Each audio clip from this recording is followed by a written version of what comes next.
শেখ হাসিনা পদত্যাগপত্র লিখেছেন কি লিখেননি, নিয়েছেন কি নিয়েননি, এটা তো শেখ হাসিনা এখনো কাউকে বলেনি। তাহলে আমাদের মতি সাহেব কিভাবে জানলেন? আপনার ইয়েটা কি? না, প্রথম কথা বলি, উনি একজন শীর্ষস্থানীয় সাংবাদিক, শুধু না সম্পাদকও বটে। ফলে তার যে সূত্র, তিনি তো খুব একটা আওয়ামী লীগের কারণ খুব ঘনিষ্ঠ বলে আমার জানা নেই। তো তিনি হয়তো সরকারি সূত্রে কোনোভাবে কিছু জানতে পেরেছেন, মানে হতে পারে। কিন্তু আমি বলছি যে আমি যতটুকু তথ্য জানি, এই তথ্যটা অর্ধসত্য। অর্ধসত্য বলছি এই কারণে যে আপনাদের এই একটি কাগজ কালের কণ্ঠ রাষ্ট্রপতি সাক্ষাৎকার নিয়েছিল 2 পর্যায়ে। তাতে রাষ্ট্রপতি বলেছিলেন শেখ হাসিনার পদত্যাগপত্রের জন্য আমি অপেক্ষা করছি, ফলে তিনি আসেননি শেষ পর্যন্ত। তা আমি রাষ্ট্রপতিকে মনে করি দেশের 1 নম্বর নাগরিক, সম্মানিত নাগরিক, তার কথাটাকেই গুরুত্ব দিচ্ছি। যে শেখ হাসিনা পদত্যাগ করলে তো ইউনূসের কাছে দেবেন না, সেনাপ্রধানের কাছে দেবেন না, দিতে হলে রাষ্ট্রপতির কাছে দিতে হবে। এই বছরে দেননি, যে এটা রাষ্ট্রপতি নিজে স্বীকার করেছে। আচ্ছা, ব্যাগে করে নিয়ে এসছেন নাকি, তিনি এটা ঘটনা ওই ইন্টারভিউতেও আছে বা আরো অন্যত্রও তিনি অনেকেই বলেছিল, লিখেছিল সেই সময় যে তিনি একটা জাতির উদ্দেশ্যে ভাষণও দিতে চাইছিলেন পদত্যাগ করে। সেই ভাষণটাও তার অংশ বিশেষ উনি ভারতে চলে আসার পর সেগুলো কিছু কিছু জায়গায় প্রকাশিত হয়েছিল। উনি আমাদের প্রথম যে সাক্ষাৎকারটা দিয়েছিলেন তাতে কিন্তু উনি কিন্তু নিজে বলেছিলেন তিনি পদত্যাগ করেননি, কারণ করার তিনি সুযোগ পান। যে পরিস্থিতি তৈরি হয়েছিল সেখানে, তাতে তাকে গণভবনে গিয়ে পদত্যাগ করার মতো পরিস্থিতির পরিবেশ ছিল না, এবং কোনো ক্রমে প্রায় তাকে চলে আসতে হয়েছে। এই তৃতীয়ত হচ্ছে যে উনি যেটা বলছেন যে হয়তো সেই চিঠিটা ব্যাগে থাকতে পারে এখনো, মেয়েদের ব্যাগের খবর কোনো পুরুষের রাখা উচিত নয়। ফলে আমি এই কথাটাই বলবো যে মেয়েদের ব্যাগ সাধারণত দেখা নিষিদ্ধ, মানে ওটা শিষ্টাচারের মধ্যে পড়ে। তিনি কোনোভাবে ব্যাগ দেখেছিলেন কি আমি বলতে পারবো না, এবং আমি জানি না। ফলে এটা আমার মনে হয় যে তিনি যদি ওই কথা বলে থাকেন যে ব্যাগে করে নিয়ে চলে গেছে, তাহলে সেই ব্যাগ কিভাবে স্ক্যান হয়েছিল, স্ক্যানের রিপোর্ট পেয়েছিলেন নাকি, ইত্যাদি বলতে পারবো না। ফলে আমি যেটা বলছি আপনাকে সেটা হচ্ছে যে এটা ঘটনা, তিনি পদত্যাগ করতে চেয়েছিলেন কিন্তু পদত্যাগ করতে পারি, এটাই মানে এক্সাক্ট অবস্থা আমরা যেটুকু জানি। আপনি যেভাবে বললেন যে ব্যাগ স্ক্যান করা যায় কিনা, তো আমি যতটুকু জানি যে শেখ হাসিনা যখন ভারত যায় স্ক্যান করার মতো উপায় নেই, কারণ ওনাকে সামরিক বিমানে হেলিকপ্টারে নিয়ে যাওয়া হয়েছে। আর যদি আপনি বলেন যে আপনার ব্যাগ স্ক্যান করে কেউ দেখেছে, সেটা হলে আমি যেহেতু ইমিগ্রেশনে চাকরি করি, স্ক্যানের অভিজ্ঞতা আমার আছে। আমরা কেউ টাকা নিয়ে গেলে টাকার সাইজ বুঝি, যে এটা সাইজ, একটা ডিমার্কেশন আছে, ওটা তো আমরা বুঝি টাকা। কিন্তু এটা কি ডলার, ইউরো, না ইন্ডিয়ান রুপি, না বাংলাদেশি টাকা, সেটা বোঝা যায় না। কোনো কাগজ থাকলে ব্লু কালার উঠে, এটা কাগজ আছে কিন্তু কাগজের লেখা পড়া যায় না, সুতরাং স্ক্যানে ধরা খাওয়ার জায়গা নেই। মতি সাহেব কিভাবে জানছেন, এটা তো মতি সাহেবই জবাব দিতে পারবেন। অবশ্যই অবশ্যই। দাদা, আমার দ্বিতীয় প্রশ্ন, যদিও হয়তো আপনার জন্য একটু কঠিন হয়ে দাঁড়াবে দাদা উত্তরটা দেওয়া, সেটা হচ্ছে দাদা, আমরা তো আপনাদের 26 লক্ষ নাগরিক বাংলাদেশে রেখে দিয়েছি, কারণ গরিব দেশের নাগরিক আপনারা আছেন, 26 লক্ষ আমরা রেখেছি, খাচ্ছেন যাচ্ছেন, কোনো সমস্যা নেই। আর আমাদের দেশের নাগরিক আপনারা হঠাৎ করে কোথায় পেলেন? এই যে বর্ডারে বিবিসি একটা নিউজ করেছে, যদি আমাদের দেশে কোনো পত্রিকা করেনি, বিবিসি একটা বিশাল নিউজ, শত শত পুরুষ মহিলা ওখানে জমায়েত, বলছে যে কেউ রাজশাহী, দিনাজপুর, বিভিন্ন জায়গা থেকে। এই সব লোকগুলোকে আপনারা আসলে ভারতের কোথায় পেলেন, নাকি আপনাদের নাগরিককেই পুশব্যাক করছেন আমাদের দিকে? আমাদের কাছে কিন্তু আপনাদের 26 লক্ষ। এটা একটা সঠিক প্রশ্ন, কঠিন কিছু নয়, এর স্বাভাবিক উত্তরও আছে। সেটা হচ্ছে প্রথম কথা, 26 লক্ষ ভারতীয়র কথা যিনি বলেছিলেন তিনি আর বলছেন কিনা আমি জানি না। যেমন করার সংখ্যা তো বাংলাদেশের এতদিনে অনেকদিন হয়ে গেল, 2 বছর। ফলে এর মধ্যে 26 লক্ষ না হলেও 1 লক্ষ খুঁজে বের করা উচিত ছিল আর সেটা তো জানি না। আমরা যেটা জানি যে বাংলাদেশের বহু পরিকাঠামো ক্ষেত্রে কাজ করতেন, অনেকে এখন শুরু করতে পারেননি। যারা ধরুন ভিসা সেন্টারে কাজ করে, যারা ধরুন এই রূপপুর পাওয়ার প্ল্যান্টে এক্সপার্ট ইঞ্জিনিয়ার হিসেবে, মেট্রো রেলের বহু কিছু কর্মী আছেন ভারতীয় যারা কাজ করেন, বিভিন্ন সেতু নির্মাণ হয়েছে সেটা সাহায্যের জন্য বহু ইঞ্জিনিয়ার, তাদের কর্মী এরকম ছিলেন। তারা তো 5ই আগস্টের পর অনেকে পালিয়ে আসতে বাধ্য হয়েছিলেন, যে কারণে এই সমস্ত কাজগুলো আটকে গিয়েছিল। আবার ধীরে ধীরে খুব ধীরে ধীরে শুরু হচ্ছে। সংখ্যাটা 26 লক্ষ এরকম বলা হয়, কিন্তু আমি জানি না সেটা সত্যতাটা কি। এটা বাংলাদেশ সরকার যদি ভারতকে জানায় যে 26 লক্ষ এরকম, এখন বলতে বাংলাদেশ সরকার ইউনূস সরকারও নয় এবং বর্তমান তারেক রহমান সরকারও, ভারত সরকারের এই বিষয়ে কিছু জানায়নি। ফলে এই বিষয়ে তো আমি আর বেশি বলতে পারবো না। বাংলাদেশিদের যাদের পাগল, দেখুন এটা পৃথিবীর সর্বোচ্চ নিয়ম। আমি কিন্তু মানবিকতার দিক থেকে মনে করি যে স্বল্প উন্নত দেশ থেকে গরিব মানুষ স্বল্প উন্নত দেশে মাইগ্রেশনটা এটা একটা ইন্টারন্যাশনাল ফেনোমেন। এটা কেবল একটা ভারত বাংলাদেশের মধ্যে নয়, আমেরিকার ধরুন মেক্সিকোর মধ্যে যেটা ছিল সেখানেও এক ধরনের সমস্যা। ভারত থেকে তো বহু বেআইনি পথে বহু ভারতীয় গেছেন, তাদের ট্রাম্প সরকার পায়ে শিকল পরিয়ে ফেরত পাঠিয়ে দিয়েছে ভারত, তাই না? অস্ট্রেলিয়া থেকেও সম্প্রতি ফেরত পাঠানো হয়েছে। তো এটা একটা মানবিক দিক, এটা আন্তর্জাতিক একটা যে মাইগ্রেশন একটা বিষয় যেটা জাতিসংঘের অধীনে পড়ে। ভারত সরকার অবশ্য তাতে বর্তমান যে সরকার তাতে তারা সেটা মনে করেন না। তারা মনে করেন যে এই বিষয়টাকে ব্যবহার করে তাদের এক ধরনের মেরুকরণ করতে সুবিধা হয়, যে মেরুকরণের ফলে তাদের ইলেকট্রালি ভোটের ক্ষেত্রে কাজে লাগে, এবং ঘটনা এটা সফল। এখন তারপরে তো যখন বলেছেন অনুপ্রবেশকারী, তাহলে অনুপ্রবেশকারীকে বা অবৈধ অধিবাসী তাদের খুঁজে বের করতে হয়। এখন এইটা জানার পর বেশ কিছু গরিব মানুষ, সংখ্যাটা শত শত বলে বলা হয়েছে, শত শত সংখ্যাও নেওয়া হয়, একটা জায়গায় প্রায় শতিনেক মতো মানুষ জড়ো হয়েছেন হাকিমপুর সীমান্তে। তারা খুবই গরিব মানুষ, তারা খেটে খাওয়া মানুষ, এবং তাদের ক্ষেত্রে এরকম তাদের পরিচয়, তারা অনেকে ভারতীয় টেলিভিশনে সাক্ষাৎকারও দিয়েছেন, দিয়ে বলেছেন তারা বাংলাদেশের তাদের জন্মস্থান, এবং তারা এখানে কাজের জন্য শুধু নয়, তারা মনে করেছিলেন কি কারণে এসেছিলেন, হিন্দু নয়, অনেকেই কিন্তু মুসলিম। তারা এসেছিলেন ইউনিট সরকার আসার পর দেশে যে পরিস্থিতি তৈরি হয়েছিল তাতে দেখেছিলেন সেখানে তারা কাজ করতে পারবেন, তাই তারা চলে এসেছে। তারেক রহমান সরকার আসার পরেও মনে হয়েছিল নির্বাচনের পরে হয়তো পরিস্থিতি অনেকটা স্বাভাবিক হতে পারে, এখনো তারা জানেন। ফলে তারা যদি প্রকৃত বাংলাদেশের নাগরিক হন, বাংলাদেশ সরকারও বলছেন যে প্রকৃত বাংলাদেশের নাগরিক হলে নিশ্চিতভাবে আমরা তাদের ফেরত নিয়ে নেবো, কিভাবে ফেরত নিয়েছি অনেককে। কিন্তু এই প্রসঙ্গে একটা আমি বলি, যেটা মানে ইতিবাচক দিক যেটা বলে আমার কাছে মনে হয়েছে, সেটা হচ্ছে এই প্রথম আগামী 8ই জুন থেকে 12ই জুন দুই দেশের সীমান্ত রক্ষী বাহিনীর মধ্যে একটা বৈঠক হতে চলেছে। যে দ্বিবার্ষিক বৈঠকটা, শেষ বৈঠকটা হয়েছিল ঢাকাতে অগস্ট মাসের 25 সালে, এবারে 26-এ এই বৈঠকটা ভারতে হতে চলেছে 8ই থেকে 12ই জুন, যেখানে দুই দেশেরই সীমান্তরক্ষী বাহিনীর মহাপরিচালকরা নেতৃত্ব দেবে। সেখানে কিন্তু এই বিষয়টাই আলোচিত হওয়ার কথা, যে এই অবৈধ অধিবাসীর বিষয়টা কি, অভিবাসীর, এবং এই যে পুশব্যাক করার সিদ্ধান্ত ভারতের কোনো কোনো রাজ্য সরকার নিয়েছে, এই বিষয়টা পুঙ্খানুপুঙ্খভাবে আলোচনা হতে পারে। এবং এটা আলোচনার মাধ্যমে এটা যদি কোনো একটা সুষ্ঠু সমাধান পাওয়া যায়, যারা বাংলাদেশি নাগরিক তাদের যদি পরিচয় নিশ্চিত হয়, কিংবা যদি বাংলাদেশ ভারতীয়দের পরিচয় নিশ্চিত করতে পারে যারা অবৈধভাবে আছেন। আমি বলছি চাকরি সূত্রে গেছেন তারা তো ওয়ার্ক পারমিট নিয়ে আসেন, কিন্তু যারা চাকরি বা ওয়ার্ক পারমিট ছাড়া আছেন, ফলে এই বিষয়টা আলোচনা হলে দু দেশের মধ্যে যে আলোচনা হচ্ছে, শেষ করে ভারত সরকার বহুকাল চেয়েছে আলোচনা, কিন্তু দীর্ঘায়িত হচ্ছিল বিষয়টা। এতদিনে তারেক রহমান সরকার এই সম্মতি দিলেন, ফলে এই আলোচনাটা একটা ইতিবাচক দিক। আমার মনে হয় এই আলোচনাটার পর পরিস্থিতি সম্পর্কে সম্মত দুটি দেশেরই একটা ধারণা তৈরি হতে পারে। দাদা, এই বর্তমানে যে তারেক রহমান প্রধানমন্ত্রী আছেন বা বিএনপি ক্ষমতায় আছে, এখন বিএনপির সাথে কি ভারতের সম্পর্ক কি আগের চেয়ে ভালোর দিকে যাচ্ছে বলে মনে হচ্ছে? কারণ আজকেও গতকালও ভারত একটা চিঠি পাঠিয়েছে সাবেক রাষ্ট্রপতি শহীদ রাষ্ট্রপতি জিয়াউর রহমানের মৃত্যুবার্ষিকী উপলক্ষে, যে ওনার একটা ঘোষণার কথা বলা হয়েছে, যেটা স্বাধীনতার ঘোষণা, যেটা ওরা ঘোষক বলে বিএনপি। এটাতে কি মনে হচ্ছে, এসব চিঠি পথে কি সম্পর্কের কি বরফ গলছে আপনার মনে হয়? না, ভারতের দিক থেকে এই উদ্যোগটাকে বাংলাদেশিরা নানা রকম অন্যরকম ভাবে প্রচার করতে পারে। এটা হচ্ছে, দেখুন, একটা সময় বলা হতো নির্বাচন নিয়ে নানা প্রশ্ন ছিল ঠিকই, কিন্তু শেখ হাসিনা তো 15 বছর ছিলেন প্রধানমন্ত্রী, তার বা তার পরিবারের সকলের প্রতি বঙ্গবন্ধুর প্রতি ভারত সরকার যে শ্রদ্ধা দেখিয়েছিল, সুতরাং সেই সময় তার জাতির পিতা তাকে শ্রদ্ধা জানিয়েছিলেন। আজকে আওয়ামী লীগ ক্ষমতায় নেই, আজকে জিয়াউর রহমানের প্রতিষ্ঠিত একটি দল ক্ষমতায় আছে, ফলে সেই নির্বাচন, সেটা নিয়েও প্রশ্ন আছে, নেই যে তা নয়, তাহলে একটা নির্বাচিত সরকার। নির্বাচিত ভারত সরকারের তরফ থেকে এখনো পর্যন্ত পরপর আপনি যদি দেখেন যতগুলো শুভেচ্ছামূলক সহযোগিতার হাত বাড়ানো হয়েছে, ধরুন একটা আমি যদি জানতে চাই তার বিনিময়ে বাংলাদেশ সরকার কি করেছে, ধরুন একটা চিঠির উত্তর হয়তো দিয়ে থাকতে পারে, কিন্তু এখনো পর তার দিকে আমরা বরং এখান থেকে ভারতীয়রা দেখছে, যেটা ভারতীয়রা ভারত সরকার একটা উদ্যোগ নিচ্ছেন সম্পূর্ণ স্বাভাবিক সম্পর্ক করার জন্য। এতদিন পরে, যেটা খলিলুর রহমান এসেছিলেন এপ্রিল মাসে, তখন সিদ্ধান্ত হয়েছিল দুদেশের মধ্যে যতগুলো যৌথ ওয়ার্কিং গ্রুপ আছে তাদের বৈঠক হবে, কিন্তু কেন টালবাহানা করছিলেন তারা সবার আমি জানি না, কারণ আপনারাই বলতে পারবেন, বাংলাদেশের সাংবাদিকরা বলতে পারবেন।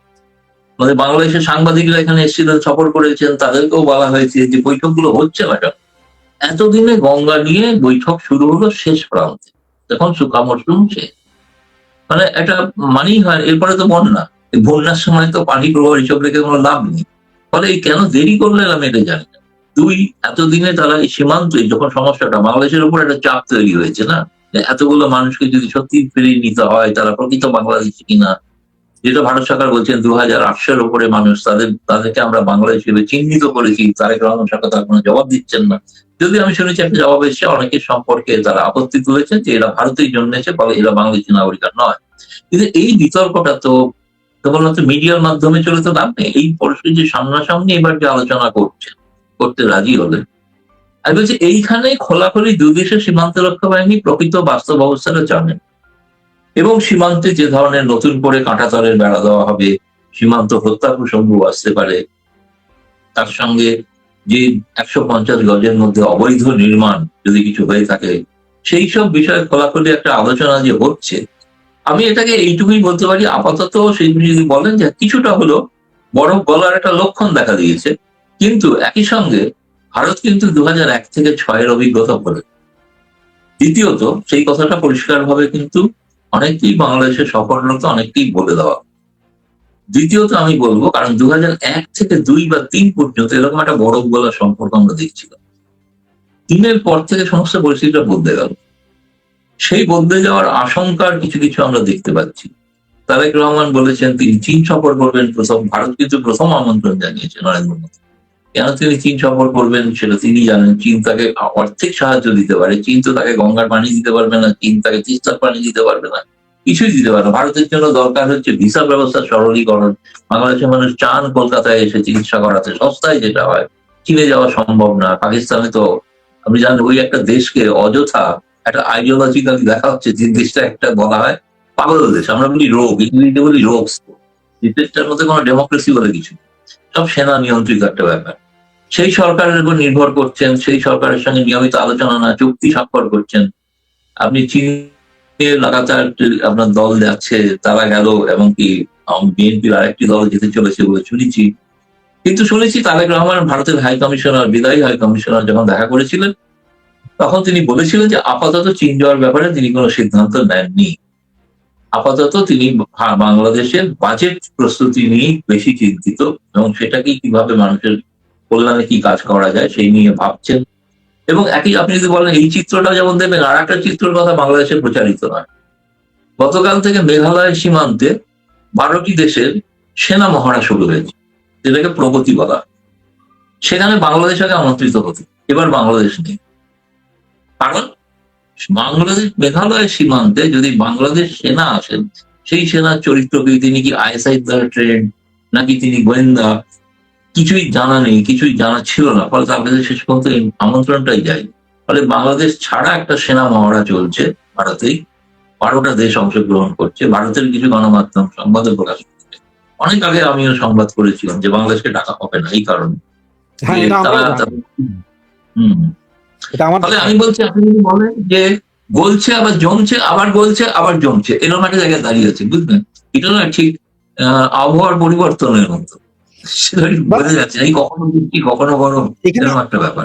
আরেকটা ইন্টারেস্টিং কথা আছে যেটা বাংলাদেশে ফেসবুকে লেখালেখি হয় বা জিজ্ঞেস করা হয় অনেকে একজন আরেকজনকে, এই যে অবৈধ অভিবাসী যাদেরকে ভারত পুশব্যাক করছে বাংলাদেশে, বর্তমানে তো অনেক আওয়ামী লীগের নেতাকর্মীও ভারতে আছে বলে জনশ্রুতি আছে। আমি জানি না, জনশ্রুতি আছে। আমি জানি একমাত্র শেখ হাসিনা আছে রাষ্ট্রীয় প্রটোকলের মর্যাদায়, অনেক নেতাকর্মী আছে। ওদেরকেও কি পুশব্যাক করা হবে, নাকি ওই ব্যাপারে কোনো ছাড় আছে বলে মনে হয়? না, ওই ব্যাপারে আমি তো সেরকম কোনো সিদ্ধান্ত শুনিনি তাদের পুশব্যাক করা হবে। তার কারণ হচ্ছে তারা জীবনের সংশয়, প্রাণ সংশয় নিয়ে ভারতে আশ্রয় পেয়েছে। আশ্রয় পাওয়ার পর তারা বিভিন্নভাবে আছেন, সেটা ভারত সরকারের নজরেই আছে। তারা ভারত সরকারের এক ধরনের, আপনি যদি বলেন নজরবন্দিতে যদি বলবো, তারা আছেন, কোথায় আছেন, কিভাবে আছেন, সবটাই ভারত সরকারের জানা আছে। এবং ভারত সরকার সেক্ষেত্রে তাদের ক্ষেত্রে কোনো কারণ এই ধরনের যে কেউ, ধরুন এই যারা অভিবাসী, আপনি বলছেন পুশব্যাক করাটা আপাতত কিন্তু স্থগিত হয়েছে, মানে হচ্ছে না এই মুহূর্তে, এই আলোচনাটা হবে বলে। তার কারণ হচ্ছে যে ধরুন তারা যদি কেউ বলেন যে আমি ওখানে ফিরে গেলে আমাকে রাজনৈতিক কারণে হত্যা করা হবে, এই আওয়ামী লীগের নেতারা যখন ভারতে এসেছিলেন তাদের বিরুদ্ধে যে অপরাধ সেগুলো তারা ভারতে আসার পর বাংলাদেশ সরকার জানিয়েছে। তাদের যে অপরাধ, তারা তো যখন এসেছিলেন একজন সাধারণ বিপন্ন নাগরিক, যেমন দলাই লামা এসেছিলেন, যেরকম আফগানিস্তানের অনেকে এসেছিলেন, ভারতে এরকম অনেকেই আশ্রয় দেয় যাদের বিপন্ন রাজনৈতিক দিক থেকে যারা মানে তাদের প্রাণ সংশয় থাকে তাদের আশ্রয় দেয়, এবং তার সঙ্গে তাদের যারা সহযোগী তার পরিবার তাদের সকলকেই আশ্রয় দেওয়া হয়। কারণ এটা যদি নিশ্চিত করে বাংলাদেশ যে আগামীকালই এদের সবাইকে ফেরত পাঠিয়ে দিলে এদেরকে হত্যা করা হবে না বা কিছু করা হবে না, তাহলে তারা জানেন। সেই আলোচনাটা হচ্ছে কিনা তো আমি জানি না, সেটা বলতে তার মানে হচ্ছে আপনি যেটা বলতে চাচ্ছেন, আমি ফ্রান্সে যেটা জানি যে আমরা যারা অ্যাজাইল নিয়েছিলাম এক সময়, আমাদেরকে সবাইকে অ্যাসাইলাম দেওয়া হয়েছিল যে আমরা হোমলেস এর মতো। আবার এখানে আরেকটা অ্যাসাইলাম আছে যেটা হচ্ছে যে আপনার স্পেশাল প্রোটেকশন বলে, খুব সংক্ষিপ্ত প্রোটেকশন, যে হ্যাঁ একে নিলে মেরে ফেলবে, তুমি থাকো এখানে, খাও, সবকিছু আছে, যখন তোমার ভালো লাগবে তুমি তোমার দেশে চলে যেতে পারবে যদি অবস্থা ইয়ে মনে করো। তার মানে এখন যারা আছে তারা সেরকম স্পেশাল একটা প্রোটেকশনে আছে যে আপনারা থাকেন, কারণ ভারত সরকার জানে যে আসলে হত্যা করা হবে। এইটাই দাদা আজকে আমাদের সবচেয়ে বড় আমাদের যে হেডলাইনটা ছিল যে ভারতকে কি সরাসরি সতর্ক করলেন কিনা শেখ হাসিনা, এটা ছিল আমাদের প্রশ্ন। এই প্রশ্নটা কেন, কারণ হচ্ছে গত 4-5 দিন যাবত একটা ফটোকার্ড ঘুরছে বিভিন্ন জায়গায় যে শেখ হাসিনা বলছেন আমার দেশে ফিরে যাওয়া ভারত সিদ্ধান্ত নিবে না, আমি সিদ্ধান্ত নিব। আমার জানার বিষয় এটা যে শেখ হাসিনার ফিরে যাওয়াটা কি আসলে ভারতের সিদ্ধান্তে হবে নাকি শেখ হাসিনার সিদ্ধান্তে? অবশ্যই ভারত সরকারের ঘোষিত নীতি হলো শেখ হাসিনা যেদিন চাইবেন সেদিন ফিরে যাবে। এটা ভারত সরকারের পররাষ্ট্র মন্ত্রণালয় অফিসিয়ালি সরকারিভাবে ঘোষণা। সেই সিদ্ধান্তটা কোনো পরিবর্তন হয়েছে বলে আমরা জানি না। আমি জানি কোনো পরিবর্তন নয়। আমাদের পররাষ্ট্র মন্ত্রণালয় বলেনি যে আমরা এবার পাঠাবো, এরকম কিছু বলেনি। আর শেখ হাসিনা বলছেন যেটা কোথায় কিভাবে বলেছেন তার অথেন্টিসিটি সম্পর্কে আমার প্রশ্ন আছে, কিছুটা বিকৃত হতে পারে। তার কারণ হচ্ছে তিনি তো ইন্টারভিউতে আমাকেই বলেছেন যে আমি কোনো নির্দিষ্ট সময় দিচ্ছি না কবে ফিরবো। আমি এও প্রশ্ন করছিলাম আপনি ভারত সরকার থেকে কি আশা করেন, উনি বলেছেন এই ভারতের বিষয়ে কোনো মন্তব্য করবো, এটা তো স্পষ্ট ভাষায় বলেছেন। সুতরাং ভারত সম্পর্কে ভারত চাইবে আর আমি চাইবো, আমি সিদ্ধান্ত নেব, সেটা তো আমার মনে হয় না এরকম কোনো কথা কোথায় কিভাবে বলেছেন তার অথেন্টিসিটিটা জানলে। দেখুন ফেসবুক সোশ্যাল মিডিয়াতে নানা রকম কিছু চলে, বুঝলেন, এখন সেটা তো বিশ্বাস করা যায় না। ফেসবুকে তো আমি একটা ছবি দেখলাম ইউনুস নাকি রূপান্তরিত হয়ে গেছে, আমি তো বিশ্বাস করি, আমি তো দেখলাম ছবি, সবটা ফেসবুক দেখেই যদি বিশ্বাস করি তাহলে তো মহা সমস্যা। তাহলে তো অনেক কিছু, আপনি কি দেখেছেন কিনা জানি না, একটা ছবি চলছে আমি মুখোমুখি শেখ হাসিনার সামনে বসে ইন্টারভিউ নিচ্ছি, এটাও একটা ছবি, এবং দেখেছি মানে কি এই ছবিটা আপনি আপনার ইউটিউব চ্যানেল ইউজ করেছেন, কিন্তু আমি তার সঙ্গে সাক্ষাতে সামনাসামনি বসিনি, আমি টেলিফোনে কথা বলি, ঠিক আছে। এখন এগুলো তো অনেকে বিশ্বাস করেছেন তারা গৌতম রায়কে, ধরুন আমার হয়তো নাম ধাম ইত্যাদি একটু বাড়িয়ে দিয়েছেন, তার জন্য ধন্যবাদ, কিন্তু আমি এখনো সামনাসামনি সাক্ষাতের সুযোগ পাইনি। ফলে আমি যেদিন পাবো আমার মনে হয় না সেদিন এরকম ভাবে ছবিও তোলা যাবে। তো আমি জানি না, সেটা নিশ্চয়ই হবে, একদিন সাক্ষাৎ হবে নিশ্চয়ই, এটুকু বলতে। এখন দাদা একটা জিনিস, যেমন আপনিও বলেছেন যে শেখ হাসিনা ফিরে আসবে, এয়ারপোর্টে কোটি লোক হবে, আপনি এই ধরনের কথা বিভিন্ন জায়গায় বলেছেন। এখন আমার যে প্রশ্নটা দাদা, উনি ফিরে যাবেন, কোটি লোক হবেন, বা উনি ফিরলে আসলে বাংলাদেশে সেই ধরনের নিরাপত্তার কোনো ব্যবস্থা আছে কিনা, বা নাকি ভারতীয় সেনাবাহিনী নিয়ে আসবেন ওনাকে, না বাংলাদেশ সেনাবাহিনী যে নিয়ে আসবেন ওনাকে, আসলে কোনটা বিষয়গুলো? দেখুন সরাসরি ষষ্ঠ ভাষায় বলে তিনি ফিরে যাবেন, এটা ঘটনা এক। দ্বিতীয়ত হচ্ছে কিভাবে ফিরবেন, এটা তার হচ্ছে রণনীতির গোপনীয়তা রাখছে, এটা তিনি বলবেন না, টেলিভিশনের মাধ্যমে ঘোষণা করে যাবেন না, হয়তো আওয়ামী লীগের স্থানীয় স্তরের লোকেরা জানতে পারবে কিভাবে আসছেন। তো তাদের যে ফিডব্যাক, এবং বলছি বিভিন্ন জেলা থেকে আমি প্রতিদিন প্রায় অন্তত কম করেও 100 খানেক ফোন পাই বাংলাদেশ থেকে। সৌভাগ্যক্রমে আপনারাই আমাকে অনেক জনপ্রিয় করে দিয়েছেন, অনেকের ধারণা আমি অনেক কিছু জানি, সবটা জানি না, কিন্তু ঘটনা হচ্ছে তারা নিজেরাই বলেন যে বলুন দাদা ফিরে আসছে, আমরা 1 কোটি মানুষ নিয়ে। তো আমরা এরকম বাংলাদেশের আওয়ামী লীগের সমর্থক সংখ্যাটা 4 কোটি, খুব কম করে 1/4 বলেছি। সত্যি যদি তিনি ফিরবেন সেই বিষয়টা কিন্তু আমার কাছে মনে হয়েছে যেটা ঐতিহাসিক ঘটনা তো হবেই, এবং ঐতিহাসিকের থেকেও আইন শৃঙ্খলার ক্ষেত্রেও একটা বড় ধরনের চ্যালেঞ্জ হতে পারে তারেক রহমান। সেই কারণে সিদ্ধান্তটা তিনি প্রকাশে, আমার মনে হয় যদি ফেরেন হয়তো আমি সেটা জানি না, আরো জানার চেষ্টা করছি। হয়তো তারেক রহমান সরকারের সঙ্গে কোনো আলাপ আলোচনা চলতে পারে যে ফিরলে কি পদ্ধতিতে ফিরবেন, ফিরলেই তিনি জনসম্মুখে যাবেন নাকি ব্যারাকে যাবেন নাকি বিচারের মুখোমুখি হবেন, আবার নতুন করে বিচার হবে কি হবে না। ফলে এই বিষয়গুলো নিয়ে আমার মনে হয় সিদ্ধান্ত হওয়ার পরেই তার ফিরে যাওয়াটা স্থির হবে। এবং তিনি যেদিন ফিরবেন এটা ঘটনা, সেদিন কিন্তু মানুষের, তার কারণটা হচ্ছে, মূল কারণ হচ্ছে মানুষ বর্তমানে ভীষণ কষ্টে আছে, আর্থিক কষ্টে আছে, বেকারিত্বের মধ্যে ভুগছে, রোজগার অত্যন্ত কম, সবাই ভালো, নেতা ছাড়া কেউ ভালো নেই সত্যি কথা বলতে।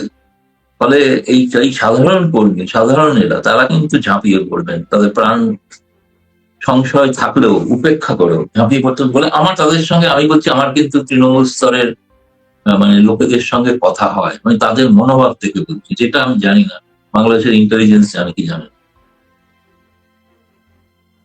আপনার সাথে তৃণমূলের কথা হয়, অনেকের কথা হয়, এটা সত্য কথা। আমার কাছে অনেকে ফোন দেয়। আসলে ঘটনা হচ্ছে কি হয় যে একটা হিন্দিতে একটা কথা আছে যে মারতা কেয়া না কর্তা, মারা যাচ্ছে সে কি না করবে। সুতরাং বাংলাদেশের তৃণমূলের যারা আছে, সাধারণ জনগণ সবাই আমাদের কাছে জানতে চায় যে কি হবে কি হবে, কিউরিসিটি, এবং তারা আসলে পিঠ দেওয়ালে ঠেকে গেছে এই জন্য।